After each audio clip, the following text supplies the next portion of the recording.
I'll start with Ibn Qayyim because, subhanAllah, a person who really saw life from a different perspective. And Ibn Qayyim, may Allah praise him, says that death separates you from this dunya, but wasting time separates you from Allah subhanahu wa ta'ala. It's a very deep statement. You know, if you die, subhanAllah, it's over, right? But you still have to deal with Allah subhanahu wa ta'ala, okay? What you're losing is this dunya, okay? But when you waste time, you are actually separating yourself from Allah subhanahu wa ta'ala.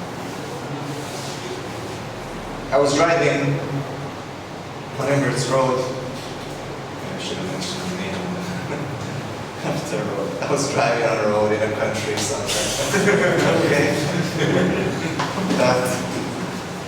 And I saw an ad, and it basically says 3.25% interest, right? And you're like, wow, it's a Muslim country now. That we're going to take an interest. And then the next ad, very, surprisingly, it says Islamic financing, the name you can trust. What is going on, man? It's like hell right after heaven, and then hell again, and then heaven in the same place. As if like, no one cares. It's like, whatever, man. We're just marketing, man. It's just for sale. Heaven is for sale and hell is for sale, right? It's like, take it. And you wonder, like, what's going on with this world? What's happening that in the same place, in the same light, there's a sister who is so covered that you can only see her eyes, and sometimes not even her eyes, and next to her sits a sister who the whole thing that she's wearing, all the cover is as much as the sister's wearing on the eyes. And you're like, what's going on, man? How can these two coexist in the same place? How can the masjid called Allahu Akbar, okay? As we know the adhan, Hayya al-Salat, Hayya al-Falah. At the same time, people are trading themselves dead, man. The same, just down the street. Actually, maybe next door. It's next door. How come you can take a cab and go to or a lecture that will tell you about heaven, and then you can take the same cab to go to prostitutes, man. And you wonder, what is going on in this world today? And we find that, we shouldn't be, we should be sad, but the Prophet ﷺ has already prophesied these times. He's already prophesied these times where the good will be considered bad, bad, good. People will just be openly, there's nothing. It's up for sale, man. Just this and that together, left, right. You mind your own business, I mind mine. Amr al-Maruf wa Nahy al-Munkar is nothing, but Amr al-Munkar wa Nahy al-Maruf is accepted. And all these things, right? Enjoying good and forbidding evil is forbidden, while enjoying evil and forbidding good is accepted.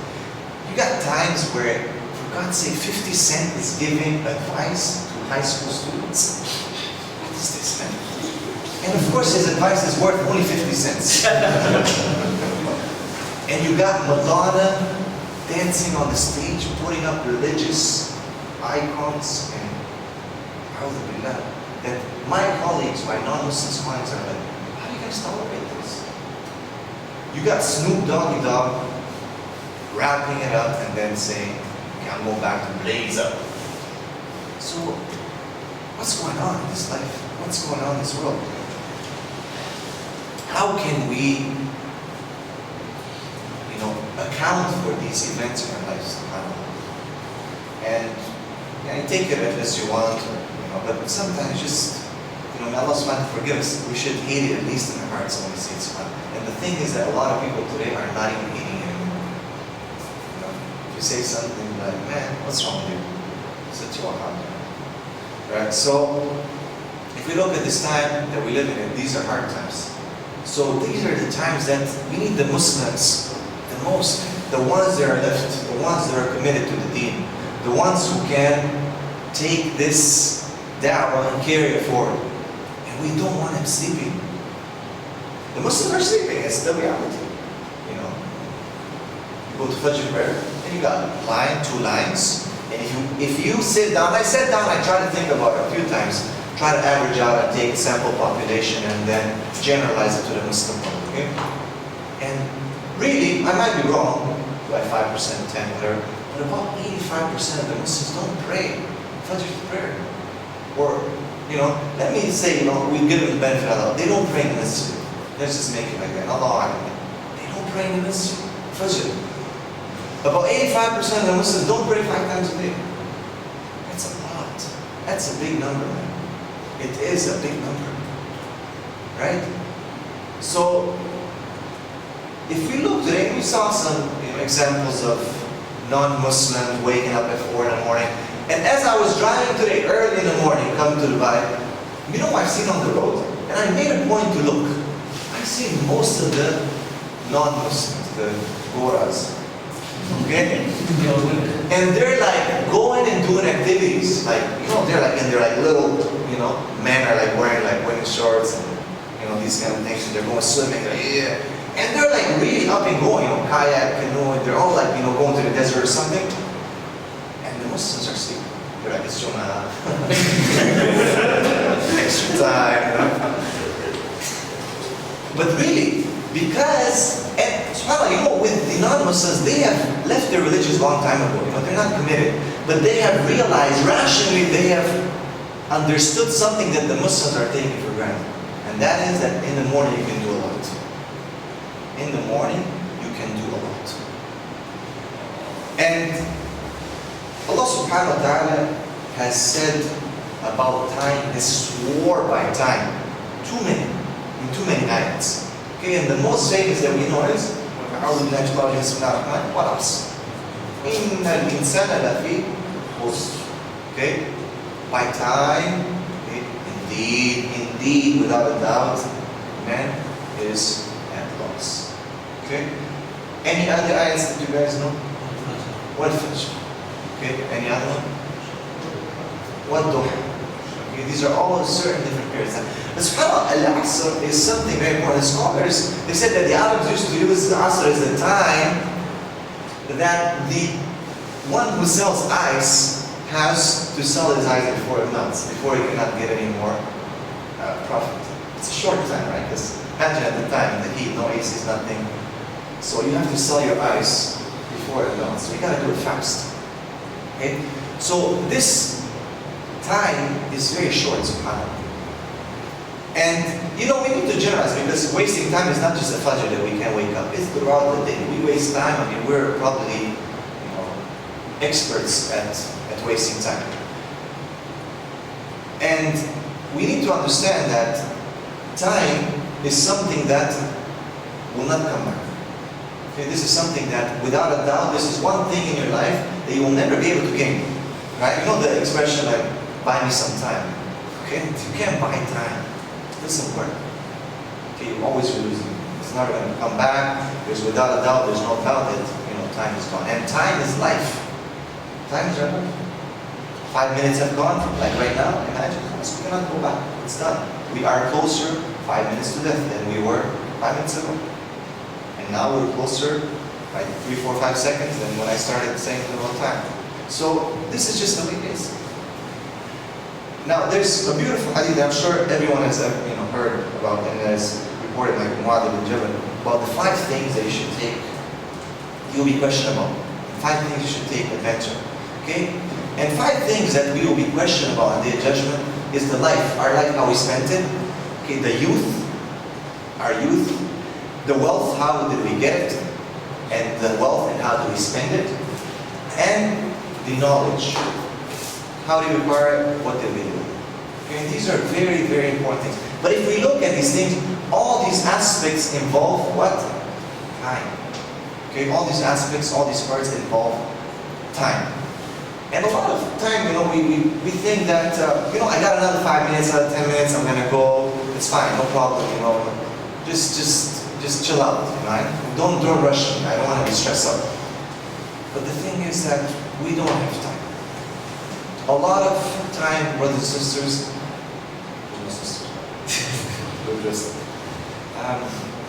wasting time, subhanAllah, has become part of our culture. Okay? It's part of our culture. Okay? Sleeping late is part of our culture. How do the Arabs live today and the Muslims? When do they live? At night. They live after Isha. And Ramadan is a prime example of that. Salatul Isha time, Taraweeh, like Formula 1. And then, Tawaf, Masjid, Mat'am, will enjoy, right? And at 3:50 before Fajr, like 20 minutes, I'm going to sleep. The food is kicking in, and boom. Okay. Fajr is gone, sunrise is gone, Dhuhr is gone, you wake up for Asr, astaghfirullah. You know, I'll pray, Allah will forgive. Then you pray. And then it keeps going and going. It becomes just what? It becomes just a routine. It becomes a routine. And people say, no, it's fine, I'll pray. Today even, subhanAllah, in the culture has become Salatul Subh, okay? It's like, when you wake up, you pray. It's sun is up, sun is whatever. It's when you wake up, you pray. Don't worry, man. Even if it's not, not supposed to pray at the time the sun is just rising, or whatever. When you wake up, this is when you pray. Okay, this has become, it's just part of our culture, subhanAllah. Muslims a lot of times are complaining, I can't do this, I can't do that, I can't get things done, man, I don't have time, too many things to do. SubhanAllah, I guarantee you, I swear by Allah, that if we wake up at Fajr time, and we start, doing some project or whatever, in that 1 hour that's left, that's between work or whatever, Fajr and work, whatever we have to do, you'll find so much barakah at that time. You'll find that you'll be able to complete your work. Without it, I swear by Allah. You know why I swear by Allah? Because Prophet Muhammad himself in hadith has made dua for his ummah at this time. He said, Allah, put barakah, time for me. This time, Fajr, after Fajr. Try it, man. Try it. SubhanAllah, especially when we were in university, we used to stay up after Fajr, do our assignments and study. What we couldn't do in 7-8 hours, we were doing in 1 hour. I can swear by this. And this is because the dua, imagine the Prophet made dua for us. Again, why are we not taking use of this? The other thing that I want to make sure this project is amazing is that we understand that we don't want to burn ourselves out. Okay? Now someone might be really pumped up. They saw the video of Abdulaziz doing push-ups and they're like, yes, I'm going to do push-ups, right? And you might be going out for a month, 2 months, and then all of a sudden you feel like you're going to break down. Because it's not easy to wake up. It's not easy to stay up after Fajr. Actually, some researchers say that it takes you about close to 3 weeks to actually get into an actual habit of waking up. Those first 3 weeks, every day almost, will be very tough. You just feel like quitting. If you push yourself to get into an actual, that's why if you look at, for example, New Year's Eve, right? January 1st, everyone's like, I'm going to lose weight. Gyms, the memberships are up, right? If you look, within the first 3 weeks, almost 90% of people have quit. Okay? And the ones who are able to stay for the first 3 weeks are the ones who continue. And with the New Year's resolution, whatever they have going on. But this is the way it is. It will be very tough, very tough at the beginning. And, Shaitan will come and say, pull you. You hear the alarm clock, you hear the adhan, Shaitan is like, he is so smart, right? He has the lead to give you, different kind of issues and ideas to prove to you that you should stay in that bed. Okay? You'll take one ajr, not 27, it's okay, you can pray in your bed, You have a lot of work, it's ihsan to do your work properly, you need to get some rest. And you can pray at home, you have a haram day ahead of you, just, for the sake of Allah, and pray today at home. And slowly you find yourself that it's been weeks, months, years that you haven't prayed Fajr in the masjid. You haven't waken up, you haven't taken advantage of the time in the morning. So, of course, be careful, because the Prophet ﷺ, he had a discussion with some people who wanted to be extra zealous, okay, in the way they wanted to follow Sunnah. And he said that this is not for me, it's not for my Sunnah. Okay? So take advantage of the time in the morning, but at the same time, don't overdo it. Okay, once a week, twice a week, you can go back after Fajr and take your loan. Okay? A lot of we should just, 5 days a week, 6 days a week, you make use of the time. But take that little break. You need it, trust me. Take that little break, break that pattern sometimes. You need it. Okay, you need to take a little rest sometimes. So don't overdo it. This is something that I'm very, very careful with, because a lot of people think that, and you find that they're burnt out within the first few weeks. They cannot do it anymore. So be careful. This is from the Sunnah. That you take things gradual, you take things in balance, and you take things with hikmah. Now the other thing is about wasting time. And now a lot of people might have some issues now with what I'm going to say. So please don't. If you have issues, we can talk, no problem, we can discuss. But don't take it to heart. It's without a doubt that we waste time. Okay, waste time. Now we play lots of games. Okay, online games today you can play on our Blackberries, our phones, or everything. Okay, on the net. Okay, Facebook is like really the killer of time. And the thing is, you can do something good on the net. You can do different things. But a lot of times it's just like, it's going up and down. Oh, what did this person post? Oh, that's cute. Oh, that's nice. Shaitan will be like, okay, press there. And then you just like, you get lost. You go into a world that you didn't imagine. You just open one window, click, open another window, click again, another window. And you're like somewhere, oh, this looks nice. Just one click, it's not for like, it's something bad, I'll just close it. And then you open it, right? That's nice. And this is real, and it just takes you. Movies. Okay, today we got Bollywood, Hollywood, whatever. I mean, too many things, right?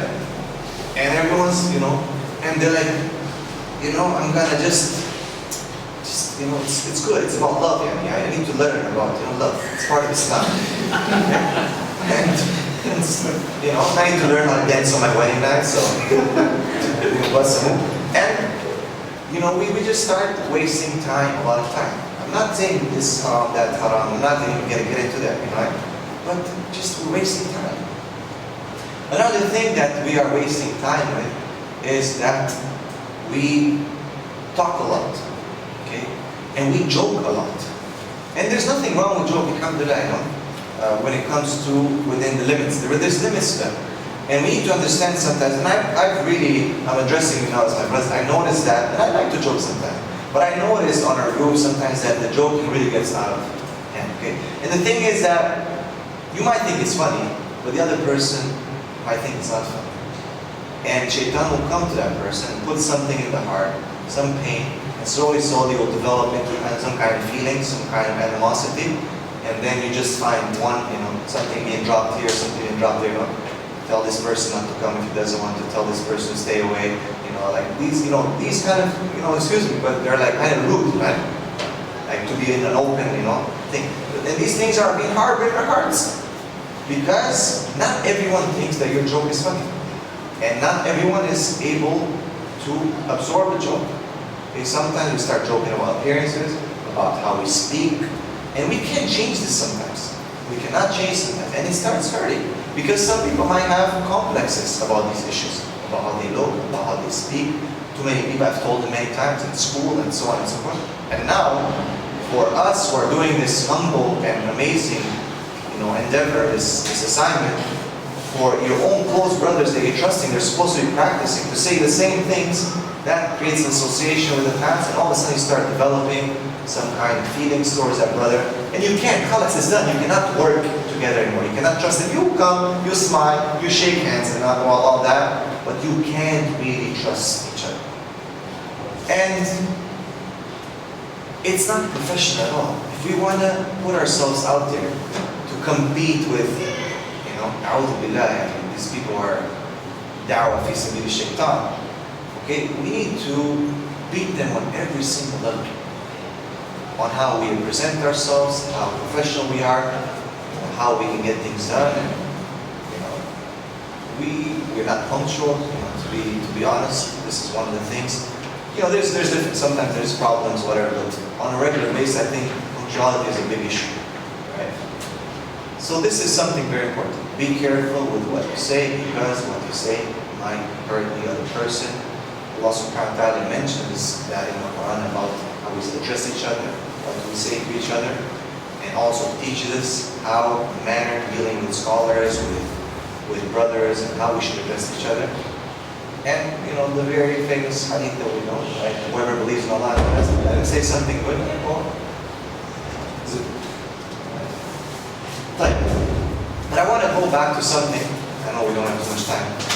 That I said, I think when we were on the camp, one of the first camps that we had out in Fajr, and we were talking, and I said something. It was right before starting a lot of the project. I said something that Allah will test us with each other. Okay, and this is a statement of Umar Khattab when he took position as the Khalifa. He said something amazing. He said, "Oh people, Allah will test you with me and will test me with you." What we're doing is really pretty much, I would say, unprecedented right now in this country. That youth our age who have the opportunity to do many haram things is open and ready, available. We're taking our time and pushing ourselves to come here and do something for sake, something very, very valuable. And the shaitan wants to mess it up. Okay, the shaitan wants to mess it up. And this is part of the test. There's going to be a lot of tests. Do we agree on this? Do we disagree? Well, how should we do this? What should we say? Which way should we go? And the shaitan is going to just mess things up. He wants to mess things up, right? He wants to spread us, to split us. Everyone will do their own thing and so on and so on. And no one in the end will do anything, actually. Okay? And subhanAllah, if I'm not mistaken, now it's been more than a year that the NYP has been operating, right? SubhanAllah. This is an amazing time. And the things that have been achieved in a year, the ground that we have gained, and this is da'wah, man. This is it's like a war, It's like, you should feel that when you go out there, you're like a special agent. What is that? And you're working for the sake of Allah. And you look around, and that gives you strength. And subhanAllah, you're not looking down on people, but in acknowledging the evil that is going around us, it should give us strength, right? That's why we are not following this, right? And really, this is something that we should be away from. And it is an opposition, and it is something that will try to bring us down. Okay? We should look at it that way. We should think about it that way. That, this is a path that we're taking, and not too many people are doing this. And because we're here, I'm not saying be proud of yourself in a bad way, but be proud of yourself in a good way. Okay? Because Allah has selected you. Allah has selected. Other people are not doing it. Other people are doing something else right now. It's Friday night, and majority of Muslims are really, really, taking their time and enjoying themselves. And saying this is, they'll use, ayat, and they'll give you, delete. Okay, they'll give you many things. Like, this is Allah's ni'mah, we should enjoy it. Haram, halal, haram, mix it up, it's cocktail. So, be careful. Be careful. Are we perfect? No, we are far from being perfect. Actually, probably we're worse than many people because we are doing this noble task, and still we have so many sins and faults. But the key is that we recognize that. We say, astaghfirullah, we're not good.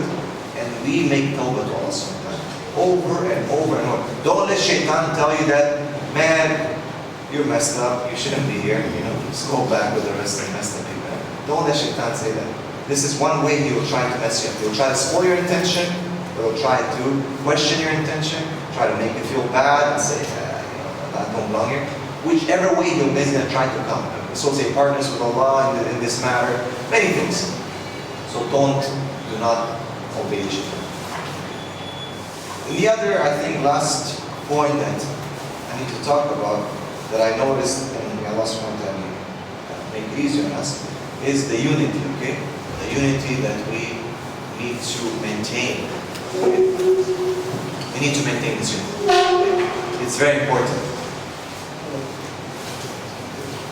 If we're not united, and subhanAllah, as Muslims, we are experts at differences. Okay? We are so good at different. Anytime an option comes, something comes up, there has to be like a range of opinions. And this is okay if there is, but how we deal with it, this is another problem. Okay? And I noticed someone came to me, one of the brothers, and he said that we always have some kind of differences of opinion when we are having our meetings. There's always some, is this allowed, is this not allowed, is this haram, is this halal, and so on and so forth. Can we bring sisters to white beer? I don't know, or not, or something. I know that many people would like to do that. And the thing is that, as I said before, there's nothing wrong in Islam with asking for dalil. And actually, it's wrong when you don't. A lot of people today are just like, okay, this guy looks like a sheikh, you will just follow him. Okay? He is so-and-so, he studied with so-and-so. I'm telling you that people who study with so-and-so and so-and-so are qualified and memorize the Quran and misguided people so many times.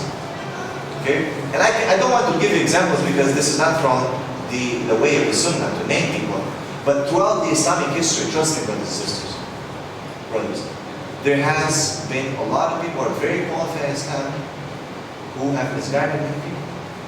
And the misguidance has happened because these people look like they were qualified. They had all the so-called criteria. But you have to understand that hidayah in the end is not from the scholar.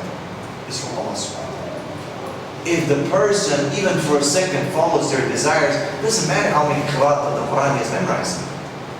If he cannot give the haqq to the meaning of the Quran, he only gives the haqq to the harf. Oh, my tajweed should be, alhamdulillah. But you know that there is hadith from Prophet ﷺ, the way that Ali Fajr, they said that there will be a time, and this is hadith, it is sahih, and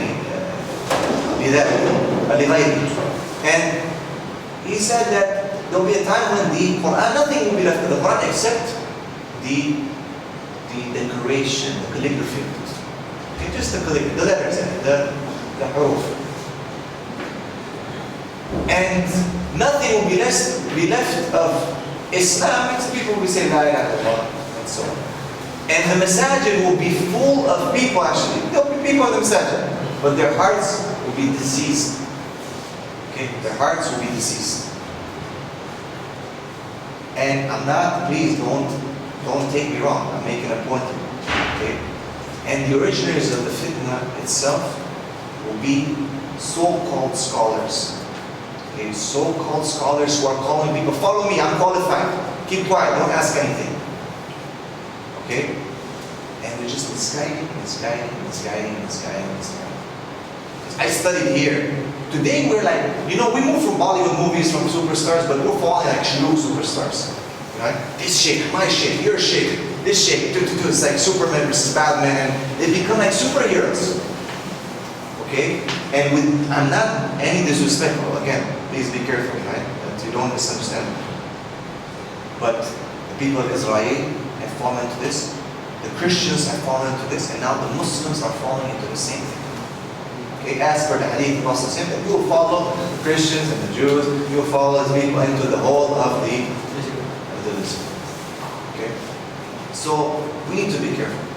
Yes, we should know, we should study, we should understand, and there's nothing wrong with being given a proof. People say today, don't ask the dalil, you're not qualified. You can ask for someone to explain to you the dalil. You might not know this, but they can explain, they can give you. Okay? A lot of people say, no, don't teach me. You don't know anything anymore. Just follow him. Follow blind. I have an issue with that. And many people have had an issue with that. And this is something that Ibn Taymiyyah, rahimahullah, he has challenged the scholars at his time. Okay? And he got into a lot of trouble with that. And Imam Ahmed also. And these are the scholars of Ahl Sunnah.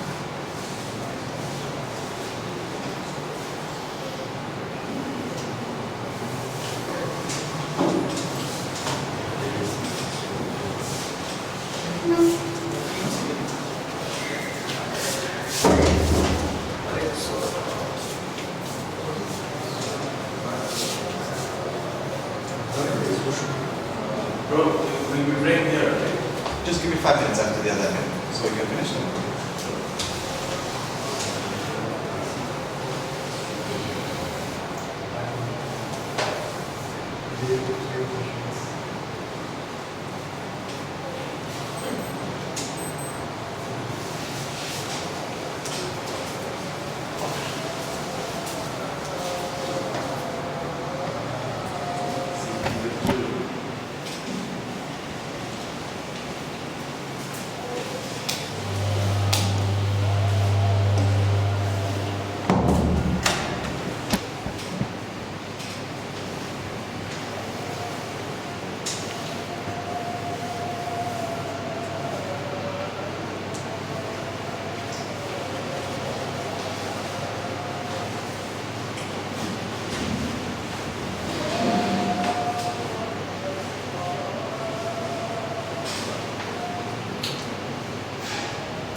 That was 5 minutes and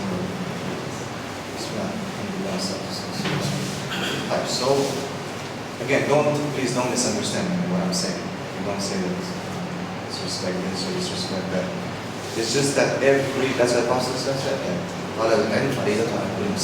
This is on us to seek knowledge, to know basics, a toolkit, something to be able at least not to fall into misguidance or not people to misguidance. Okay, you have to understand, human beings are fallible, human beings are not prophets, human beings can have mistakes, including scholars, including many people. May Allah subhanahu wa ta'ala bless them and give them the highest place in Jannah.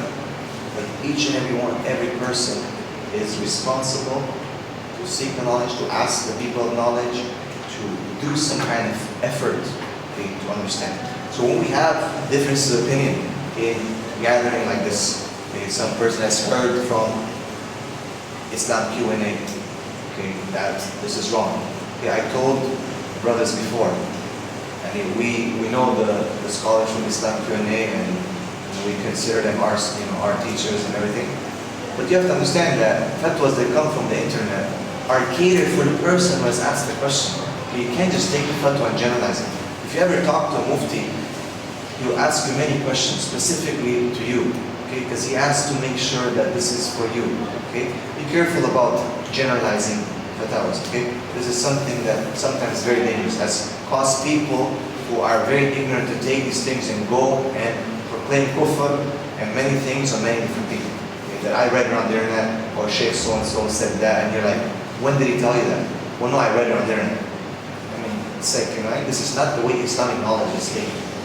Be careful. I'm not saying don't seek knowledge from, there's many reliable things that you can learn, but be careful of generalizing things, of expanding things, and be careful of, pointing fingers and saying that this is wrong, this is right. This is something that we need to go back to research, to go and ask people of knowledge, and we can even, it's best if we even talk to them, and so on and so forth. Alhamdulillah, I think there's quite a good number that are available, and need to consult, and you always need to go back to seeing what's the difference. If it's a difference of opinion that has legitimate proofs on both sides, then decide. Then decide, and what's the benefit and what's the harm, and so on, and go for it. Right? But don't let it be a cause of difference and splitting you apart and stopping you from the work. So this is something very important. I'll end now. It's time to start. If I have any questions, will you pass them? We can come. طيب جزاكم الله خير. سبحانك وبحمدك اشهد ان لا اله الا انت استغفرك واتوب اليك. بسم الله الرحمن الرحيم ورحمه الله وبركاته. الذين امنوا وعملوا الصالحات وتواصوا بالحق وتواصوا بالصبر. If I said anything that is correct, it's from Allah. If anything that is bad or wrong, it's from myself, shaitan. It's debatable and open for challenge.